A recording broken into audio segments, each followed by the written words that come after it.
या राज्यातील ओबीसी, आदिवासी, भटके विमुक्त, SC ST सर्व बहुजनांचं नेतृत्व वंचित बहुजन आघाडीचे राष्ट्रीय अध्यक्ष श्रद्धेश्री बाळासाहेब आंबेडकर, यवतमाळचे जिल्हा प्रभारी आदरणीय प्रियदर्शी तेलंग साहेब, आपल्या सर्वांचे प्रिय डॉक्टर साहेब, सर्व उपस्थित मंचावर सर्व वंचित बहुजन आघाडीचे नेते, ओबीसी नेते, सर्व जात समूहातून आलेले सर्व समाज बांधव, उपस्थित सर्वांना माझा जय भीम, जय ओबीसी. बांधवांनो, आरक्षण बचाव यात्रा ही 25 तारखेला मुंबई चैत्यभूमीहून महात्मा फुलेवाडा पुणे राजश्री शाहू महाराज स्मारक कोल्हापूर पासून ही यात्रा निघालेली आहे. आपण सर्वजण सोशल मीडियाच्या माध्यमातून आपण पाहत आहात की प्रचंड हजारो लाखोच्या संख्येने लोक त्या ठिकाणी या यात्रेचं स्वागत करत आहेत. गावागावामध्ये लोक उभे आहेत, 4-4, 5-5 तास लोक ऊन पाणी पाऊस या सगळ्या याच्यामध्ये लोक उभे आहेत.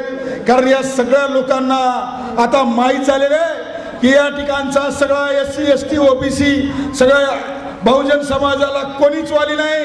या सगळ्या समाजाचा एकच वाली आहे आणि त्यांचं नाव श्रद्धेश्री बाळासाहेब आंबेडकर आहे. आणि म्हणून साहेबांकडे या राज्यातला तमाम बहुजन समाज आशेने बघतोय. याला कारण आहे, कारण ज्या ओबीसी बांधवांवर अन्याय चालू आहे, सगळं आरक्षण त्या ठिकाणी धोक्यात गेले. आज राज्यातला एकही राजकीय पक्ष वंचित बहुजन आघाडी वगळता एकही राजकीय पक्ष बोलायला तयार नाही. काँग्रेस बोलायला तयार नाही. भाजप तर त्या ठिकाणी 57 लाख सर्टिफिकेट भाजपने वाटले, बोगस कुणबी सर्टिफिकेट भाजप सरकारने वाटलेले आहेत. हे सगळ्यात महत्वाचं विसरता कामा नये. आपण जेव्हा शिंदे मुख्यमंत्री पाहतो तर उपमुख्यमंत्री देवेंद्र फडणवीसांकडे पण पहा, कारण 57 लाख सर्टिफिकेट विदाऊट फडणवीसांच्या परवानगीशिवाय वाटले गेले नाहीत. इथल्या विशेषतः ओबीसी बांधवांना माझं सांगणं आहे. आपण म्हणतो नाही फडणवीस जरा ओबीसी पॉझिटिव्ह आहेत कारण जरांगे फडणवीसांना शिवाय देतोय. हे सगळं ड्रामा आहे, हे नाटक आहे. एक पोलीस अधिकाऱ्याची बदली सुद्धा एकनाथ शिंदे करू शकत नाहीत फडणवीसांच्या परवानगीशिवाय, हे सगळ्यांना माहीत आहे. मग या राज्यामध्ये बोगस 57 लाख सर्टिफिकेट फडणवीसांच्या परमिशन शिवाय शिंदे साहेबांनी वाटलेत असं वाटतंय का कोणाला? इथं वाटतंय का? हो तरी म्हणा, नाही तर म्हणा. मग याच्यात मुख्य जिम्मेदार कोण आहे? ओबीसीचं वाटोळं करणारा सगळ्यात मोठा माणूस कोण आहे तर देवेंद्र फडणवीस साहेब बांधवांना लक्षात ठेवा. आणि हे सगळं उघड्या डोळ्यांनी बघून त्या ठिकाणी त्या पद्धतीने काँग्रेस आणि राष्ट्रवादी त्या ठिकाणी बघायची भूमिका घेत आहे. कारण हे दोन्ही पक्ष त्याच समाजाचं प्रतिनिधित्व करतात. प्रस्थापित मराठा समाजाचंच प्रतिनिधित्व करणारे शरद पवार आहेत आणि इथले बाळासाहेब थोरात, नाना पटोले ही सगळी मंडळी त्यांचीच आहे. ओबीसीच्या बाजूनं कोणी सुद्धा बोलायला तयार नाही. मुनगंटीवार साहेब किती बी बोलले, छगन भुजबळ साहेब किती बी बोलले, तर त्यांच्या हातात काय? त्यांच्या हातात काही पण नाही आहे. कोणी जरी काही बोलले, त्यांच्या हातात कुणाच्याही काही नाही आहे. माफ करा, मुनगंटीवारच म्हणलो मी, काय नाव काँग्रेसमधले ते आपले ओबीसी, वडेट्टीवार, ते दोघात कन्फ्युजन होतो, सॉरी. मुनगंटीवारांचा तर विषयच नाही. ते वडेट्टीवार अधूनमधून बोलतात, पण ते सगळं ड्रामा आहे. त्यांच्या पक्षाचे खासदार निवडून आलेले सगळे काँग्रेसचे त्या ठिकाणी जरांगे पाटलाकडे जातात आणि पाठिंब्याचं पत्र देतात. मग तुम्ही पक्ष म्हणून त्यांच्याबद्दल का, त्यांना कोणाला का रोखलं नाही तुम्ही? याचा अर्थ भाजपचे, काँग्रेसचे सगळे जे खासदार निवडून आलेले खासदार जाऊन त्या ठिकाणी जरांगे पाटलांना लेखी पाठिंबा देत आहेत. याचा अर्थ त्यांच्या पक्षाच्या प्रमुखांची पूर्ण परवानगी त्यांना आहे का नाही? मग त्या ठिकाणी हे चारही पक्ष ओबीसीचं आरक्षण गिळंकृत करायला बसलेले आहेत. तुम्हाला सांगतो बांधवांनो, येणाऱ्या सगळ्या काळामध्ये ते सगळे ठराव त्या ठिकाणी सगळं होणार आहे आणि त्या ठिकाणी 57 लाख सर्टिफिकेट वाटून ऑलरेडी त्या आरक्षणाचा सत्यानाश झालेला आहे. म्हणून मी जाता जाता एवढंच सांगणार आहे तुम्हाला, या राज्यामध्ये ओबीसी SC ST सगळा जर संख्या काढली तर ती 70% वर जाते. सगळा आपला आकडा 70-80% जातो. मग आमची सगळं मतदान एवढं 80%, सगळं एवढी ताकद आमची 80%, तर मग त्यांचे आमदार आणि खासदार आपण काय निवडून देतो याचा तुम्हाला आम्हाला विचार करावा लागणार आहे. आम्हाला विचार करावा लागणार आहे. या विदर्भातला मराठा कुणबी समाजाला सुद्धा त्या ठिकाणी त्यांच्या मुली तिकडे देऊन हे जे सगळे सोयरेचा GR जो येतोय ना, ते इथल्या या विदर्भातल्या कुणबी मराठा समाजामुळे येतोय.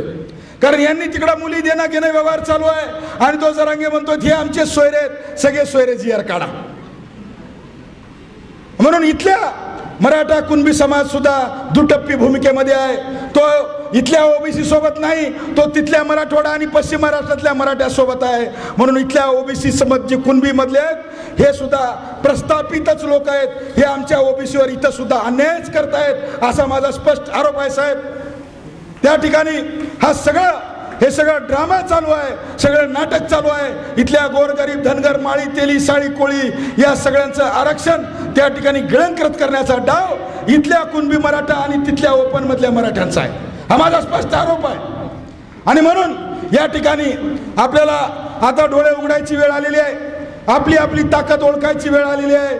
आपला पक्ष कोणता ओळखायची वेळ आहे.